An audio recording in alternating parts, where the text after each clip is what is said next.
ഇറ്റലിയിലെ അസീസിയിൽ 1240 ഈ ദിവ്യകാരുണ്യ അത്ഭുതം നടന്നത്. വിശുദ്ധ ക്ലാര പുണ്യവതിയുടെ ജീവചരിത്രത്തിൽ നിന്നാണ് ഈ ദിവ്യകാരുണ്യ അത്ഭുതത്തെക്കുറിച്ചുള്ള വിവരണങ്ങൾ നമുക്ക് ലഭിക്കുന്നത്. ഇറ്റലിയിലെ അസീസിയിൽ സ്ഥാപിതമായിരുന്ന സാൻ ഡാമിയാനോ കോൺവെന്റിന്റെ പരിസരത്ത് വൻ സൈന്യം തമ്പടിച്ചിരുന്നു. അവർ പരിസര പ്രദേശങ്ങളിലെല്ലാം ആക്രമണം അഴിച്ചുവിടുകയും സർവ്വതും നശിപ്പിക്കുകയും നഗരങ്ങൾ പിടിച്ചെടുക്കുകയും ചെയ്തിരുന്നു. എങ്കിലും വളരെ കാലം അസീസിയെ ഒഴിവാക്കിയിരുന്നു. സമീപ പ്രദേശങ്ങളെല്ലാം പിടിച്ചടക്കി കഴിഞ്ഞപ്പോൾ അവർ അസീസിയിലേക്ക് തിരിഞ്ഞു. അസീസിയുടെ പ്രധാന കവാടത്തിലെത്തിയ സൈന്യം സാൻ ഡാമിയാനോ കോൺവെന്റിന്റെ പ്രധാന കവാടം തകർത്ത് കോൺവെന്റിന്റെ കോമ്പൗണ്ടിൽ പ്രവേശിച്ചു. അവർ കോൺവെന്റിനെ ലക്ഷ്യമാക്കി കുതിച്ചു. അവിടെയുള്ള കന്യാസ്ത്രീകൾ ഭയന്നു വിറച്ചു. അവർ അലറിക്കരഞ്ഞുകൊണ്ട് ക്ലാര പുണ്യവതിയുടെ അടുത്തേക്കോടി. അക്കാലത്ത് ക്ലാര പുണ്യവതി രോഗിയും ക്ഷീണിതയുമായിരുന്നു.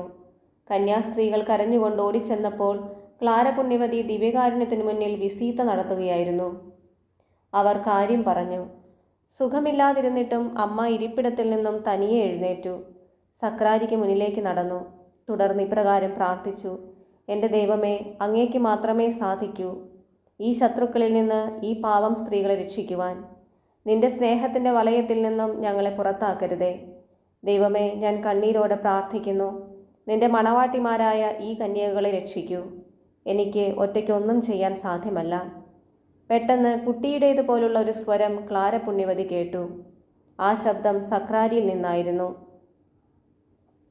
സക്രാരിയിൽ നിന്ന് ക്ലാര പുണ്യവതിയോട് ഇപ്രകാരം സംസാരിക്കുന്നത് കേട്ടു: ഞാൻ എല്ലായ്പ്പോഴും നിന്നെ സംരക്ഷിക്കും. അപ്പോൾ അമ്മ ഇപ്രകാരം പറഞ്ഞു: ദൈവമേ, നിന്റെ ഇഷ്ടം പോലെ സംഭവിക്കട്ടെ.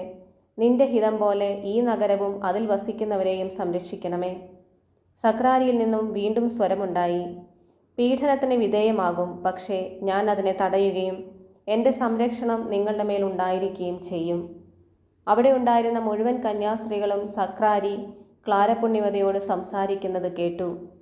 കണ്ണീരണിഞ്ഞ മുഖമുയർത്തി ക്ലാര പുണ്യവതി സഹന സഹോദരിമാരെ നോക്കിക്കൊണ്ട് പറഞ്ഞു: മക്കളെ, ഞാൻ നിങ്ങൾക്ക് ഉറപ്പു തരുന്നു.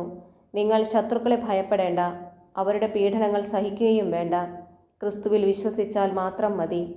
തുടർന്ന് സക്രാരി തുറന്ന് ദിവ്യകാരുണ്യം അടക്കം ചെയ്തിരുന്ന അരുളിക്ക ക്ലാര പുണ്യവതി എടുത്തു. അവർ സാവകാശം കോൺവെന്റിന്റെ പ്രധാന കവാടത്തിലേക്ക് നടന്നു. വാതിൽ തുറക്കപ്പെട്ടു. സൈന്യം അവരുടെ അടുത്തെത്തി. ക്ലാര പുണ്യവതി അരുളിക്ക തൻ്റെ ശിരസ്സിനു മീതെ ഉയർത്തി. അത് ശത്രുക്കൾക്ക് നേരെ നീട്ടി. തൽക്ഷണം എന്തോ കണ്ട് ഭയന്നിട്ടെന്നവണ്ണം സൈന്യം നിന്നു. ഒറ്റ നിമിഷം കൊണ്ട് സൈന്യം തിരിഞ്ഞോടാൻ തുടങ്ങി. ക്ലാര പുണ്യവതി തിരിഞ്ഞ് കന്യാസ്ത്രീകളോട് പറഞ്ഞു: പ്രിയ മക്കളെ, നിങ്ങൾ ഇക്കാര്യം ആരോടും പറയരുത്. ഞാൻ ജീവിച്ചിരിക്കുന്നിടത്തോളം ഇക്കാര്യം രഹസ്യമാക്കി വയ്ക്കണം. അതിനാൽ ക്ലാര പുണ്യവതിയുടെ മരണത്തിന് ശേഷമാണ് കന്യാസ്ത്രീകൾ ഈ ദിവ്യകാരുണ്യ അത്ഭുതം ലോകത്തോട് വെളിപ്പെടുത്തിയത്. നമുക്ക് പ്രാർത്ഥിക്കാം.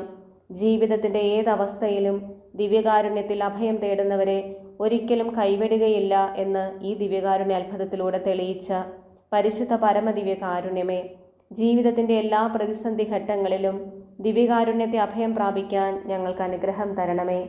പരിശുദ്ധ പരമ ദിവ്യകാരുണ്യത്തിന് എന്നേരവും ആരാധനയും സ്തുതിയും പുകഴ്ചയും ഉണ്ടായിരിക്കട്ടെ.